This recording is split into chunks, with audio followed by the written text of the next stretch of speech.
మనకి జన్మనిచ్చిన తండ్రి కంటే మన మేలు కోరేవారు ఎవరైనా ఉన్నారా అంటే నిస్సందేహంగా ఎవరు ఉండరు. తండ్రి ఎంత కష్టపడి నలిగిపోయినా సరే దాన్ని పిల్లల దగ్గర ఎట్టి పరిస్థితుల్లోనూ చూపించడు. పిల్లల్ని పెంచి వాళ్ళని ప్రయోజకుల్ని చేయాలని ఒక తండ్రి పడే తపన, పోరాటం, దాని వెనక అతను మూసే కష్టాలు వర్ణనాతీతం. పిల్లలు మాత్రం ఏదైనా ఆశపడి నాన్నని అడిగితే అది తన తాహతకి మించినదే అయినా కూడా సరే దానికోసం ఎంతో శ్రమపడి పిల్లలకి కొనిపెట్టే రియల్ హీరో నాన్న.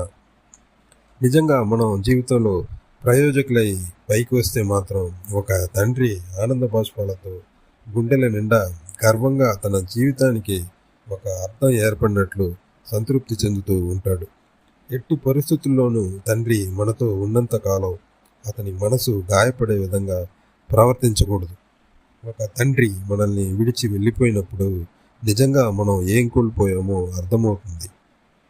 ఒక మంచి కొడుకుగా, కూతురుగా తండ్రికి మనం పేరు తెచ్చిపెట్టినప్పుడు ఆయన దీవెనలు ఎప్పుడూ మనతో ఉంటుంది.